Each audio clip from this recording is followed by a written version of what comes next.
Everyone will tell you that a late life divorce is a fresh start. But the research says that for one person at the table, it's closer to a financial cliff. When couples over the age of 50 split, the woman's standard of living drops about 45%, while the man's drops about 21%. Same divorce with a wildly different landing. And there's a single number, the number 10, that can decide whether you collect tens of thousands of dollars from a marriage that lasted decades or nothing at all. And the one asset almost everyone fights to keep in a divorce that is often the very thing that quietly bankrupts them. Here's what I'm going to walk through in this video: the ability to see the traps before you're standing in them, and the exact questions to ask so a fresh start doesn't become a 30-year money problem. In the next few minutes, I'll show you why divorce among people over the age of 50 has doubled while it's falling for everyone younger. I'll explain the Social Security rule so unforgiving that finalizing your divorce even 1 month too early can erase a benefit worth 6 figures over a lifetime. And I'll tell you why keeping the family home, the thing that feels like stability, is one of the most common financial mistakes people make on the way out.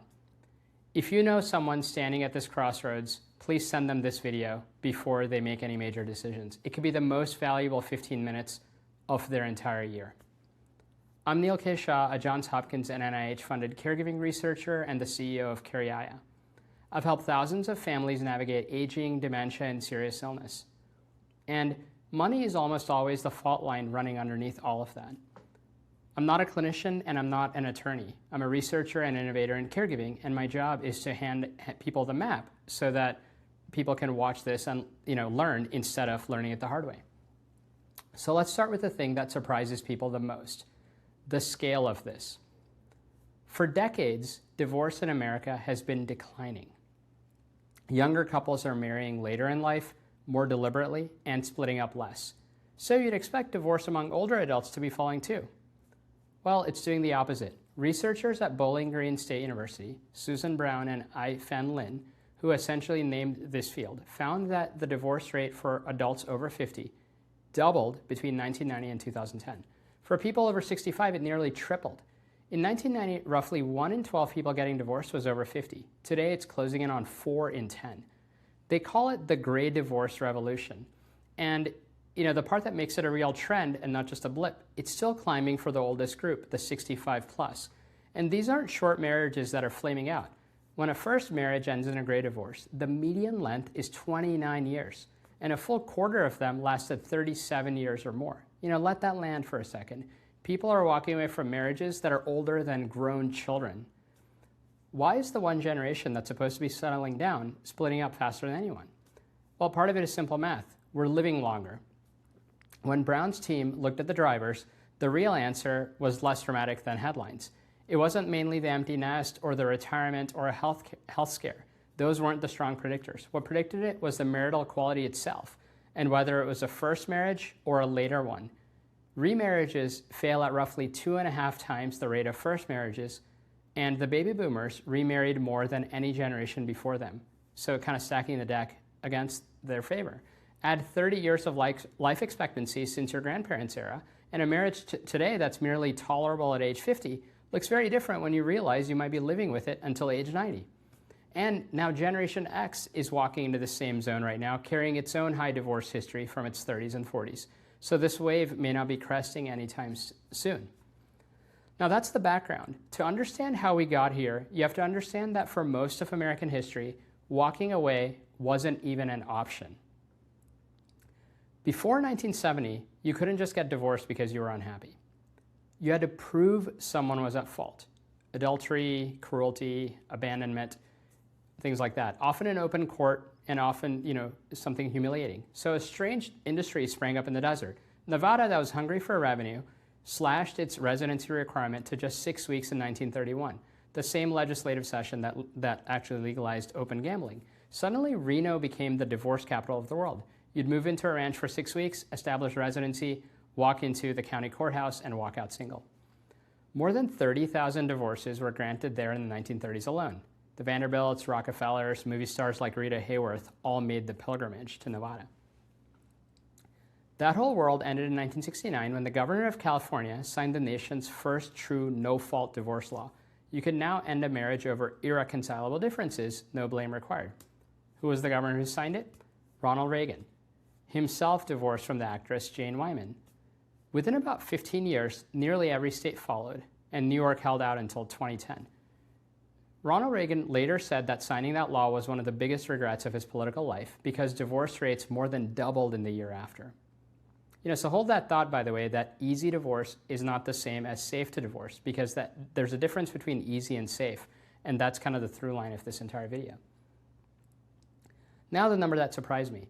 When Lynn and Brown in that research followed real couples throughout the health and retirement study, which is the gold standard government-funded survey that tracks Americans as they age, they found that after a gray divorce, women's standard of living fell about 45%. Men's fell only about 21%. So if it's the same event, why is it roughly double the damage for the woman? Both sexes lost around half their total wealth in the split, but men's finances tended to recover quickly and women's largely didn't. Why? Because the main thing that reversed the loss was repartnering. And within 10 years, only about 22% of women repartnered versus 37% of men. So I want to be precise here that 45% comes from data they collected between 2004 and 2014. So hold the exact number a little loosely. The direction has been confirmed again and again, including by a Federal Government Accountability Office report, but the precise magnitude could shift with newer data, since that's over a decade old. And there's counter evidence. When AARP surveyed people who divorced at midlife, 76% of the women and 64% of the men said it was the best decision they could have made. Women initiated about 2/3 of these splits. So, this is by no means a message to telling you to stay in a marriage that's making you miserable. Freedom and relief are real, and they do show up in the data too. But the message is narrower and more useful than just don't. It's don't walk out financially blind. People could be right about the marriage and still get wrecked by the math. And to understand why the math tilts against women specifically, we have to go back, further back than you'd think. For most of the 19th century, an American wife had almost no separate financial existence. Under an old English legal doctrine called coverture, when a woman married, her legal identity was essentially absorbed into the husband's. She couldn't own property in her own name, couldn't sign a contract, couldn't keep her own wages. Everything flowed through the man. That began to crack in 1848 when New York passed the Married Women's Property Act, letting a married woman own property in her own name, and other states slowly followed over the following decades. So think about how recent that is. Potentially even your great-great-grandmother may have been born into a world where a wife legally couldn't own the roof over her head. I raise that not just as a history lesson for its own sake, but because the architecture, a system built assuming the husband holds the assets and the income, didn't vanish. It got baked into one of the most important programs in older American life, and that's where the second big trap is hiding. Remember what I said earlier, that number 10 from the beginning? So here it is. Social Security has a rule for divorced spouses. To claim benefits on your ex's earnings record, your marriage must have lasted at least 10 years. Not 9 years and 11 months, 10 years. There's no grace period, no rounding up, not close enough.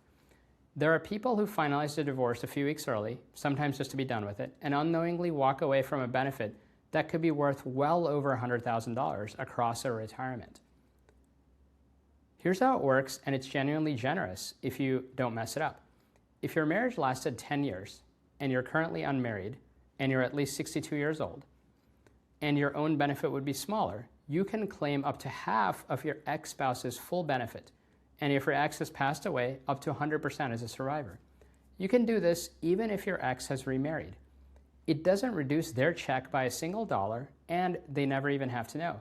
It's one of the few places where the system quietly works in a divorced person's favor if you know it exists. And more than 4 in 10 people approach retirement don't know it exists. Why does a rule this consequential hinge on an arbitrary decade? Because of a decision made in 1939. The original Social Security Act of 1935 paid only the worker. 4 years later, Congress added spousal and survivor benefits, and they built them around the family of that era, which was a male breadwinner, a wife at home, and a marriage that lasts for life. Divorced spouses weren't included at all at first. The 10-year rule was a later patch on a program that was never designed with a 40% gray divorce rate world in mind. So when a divorced woman today falls through that gap, she's colliding with an 80-year-old assumption about what family looks like. There are policy experts who argue that the 10-year threshold should be shortened to reduce poverty amongst divorced older women. There are others who argue that expanding it would add significant cost and set a difficult precedent. So reasonable people disagree. And my job here is just to make sure you know the rule exists before it decides your retirement for you. Which brings us to the trap that feels the most like safety and behaves the most like quicksand: the house. In many divorces, one spouse, often the wife, especially if kids or grandkids are in the picture, fights to keep the family home. It feels like keeping stability, keeping memories, keeping the ground underneath your feet. But financial planners have a blunt name for what the house can become after a divorce: the marriage museum. Here's the problem in one sentence. Retirement accounts generate income, and a house generates expenses. When you trade away your share of a pension or a 401k in order to keep the home, you can end up as house rich and cash poor, sitting on an asset that you can't eat, that has property taxes, insurance, and a new roof all coming due, and no income stream to cover them. The rule of thumb that planners use is don't keep the house unless you can comfortably afford it on your own for at least 5+ years. So run that math before you fall in love with keeping it. And there's a second, sharper edge on that house that almost nobody sees coming: a tax trap that's buried in the timing. When a married couple sells their home, they can currently shield up to $500,000 of profit from capital gains tax. The moment you're single, that shield is cut in half to $250,000. So picture a home bought decades ago for like $200,000, now worth $900,000. That's a $700,000 capital gain. Sell it together before the divorce is final, and most of that gain is shielded from tax. Take sole ownership in a settlement and then sell it a year later as a single person, and suddenly nearly $500,000 is exposed to taxation, a bill that can vaporize the very equity that you fought so hard to keep. So same house, same price, wildly different outcomes, decided entirely by when you sell and what your filing status is that day. Tax rules shift, so please confirm the current exclusion with a tax professional, but understand the principle that in a gray divorce, timing isn't just a small detail, it could be a real asset. And there's the gap that almost nobody plans for: health insurance. If you're divorcing before 65 and you've been covered under your spouse's employer's plan, that coverage ends. Medicare doesn't start until 65, so you have a bridge to build. Your options may be COBRA, the same plan, but now you pay the full premium yourself, which can sometimes run well over $1,000 a month, or getting on the Affordable Care Act marketplace, where divorce triggers a special 60-day enrollment window, and your subsidy is based on your new lower income. If you miss those 60-day deadlines, you can find yourself uninsured, in exactly the age and the decade when medical costs may start to bite. And because premiums and subsidy rules change, please check the current numbers, when you're in this situation. Don't rely on last year's premiums. And the quietest landmine of all, the QDRO. That's a Qualified Domestic Relations Order, the specific court order required to split an employer retirement plan like a 401k or a pension without triggering taxes and penalties. Here's what wrecks many people. A divorce decree alone does not divide that pension. You need the QDRO drafted correctly, filed and approved. Pull money straight out of a 401k to pay a former spouse, without one of those in place, and the IRS can treat it as an ordinary taxable withdrawal. Income tax on the whole amount plus a 10% penalty if you're under 59.5. So on a $200,000 split, that mistake alone can cost more than $70,000 in taxes and penalties that may have never needed to happen. And it gets worse with pensions. If the order doesn't specifically name you as a surviving beneficiary and your ex dies first, your entire monthly lifetime pension can vanish overnight. Decades of payments gone because of a missing paragraph. If your ex retires, remarries, or empties the account before the order is approved, the money you were promised can simply evaporate. This is specialist work. Plenty of general divorce attorneys don't draft these well. This may be one of the most common places where a fair settlement on paper can turn into far less in reality. One more insight that reframes every number on that settlement sheet. A $500,000 retirement account is not $500,000. Every dollar in a traditional 401k still owes income tax when you withdraw it. So at a typical retirement tax rate, that $500,000 might spend, like $375,000. A Roth account of the same size is already taxed, so it counts almost as just like the full 500. So when you're dividing assets, taking the house or the Roth while handing over the pre-tax 401k may be a smarter trade than an equal-looking split, because on paper they may match, but net result in your bank account they may not. Divide by spending power, not the sticker price. So these things, the trend, the gender gap, Social Security, house, health insurance, the pension, that's the background. What should people actually do about it? Look beyond the emotion and build this in order. First, before you spend a single dollar, get informed for free. Use a SHIP counselor, SHIP, that's free, unbiased Medicare counseling, and read AARP's guides on divorce and Social Security. Start there because sometimes free counseling may surface a cliff, a Social Security threshold, a coverage gap that you may not know about that could change your entire timeline and decision making.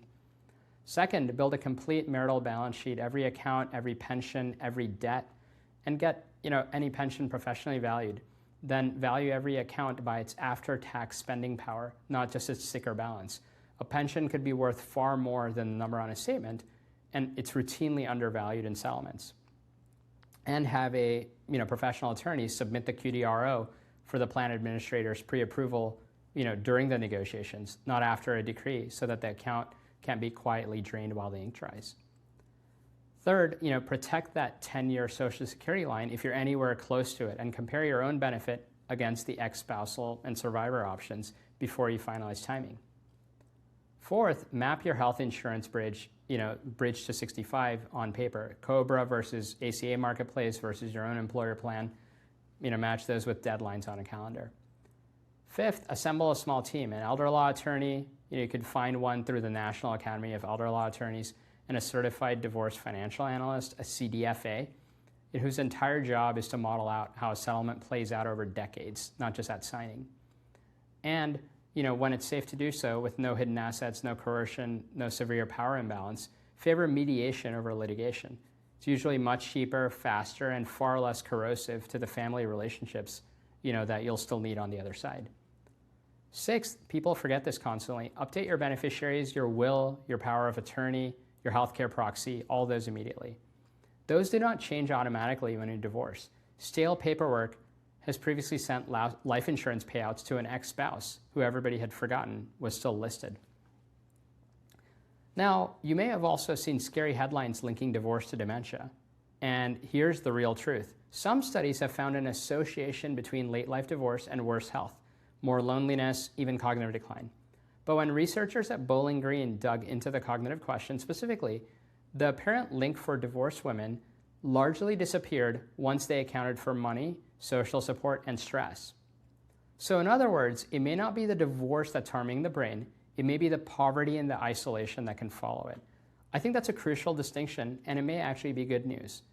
The financial and social fallout is something that people can plan against. Do not let anyone tell you that divorce causes dementia. The direct evidence doesn't support that. What the evidence supports is simpler and more actionable. Protect your money and your relationships, and you protect a great deal otherwise in downstream health.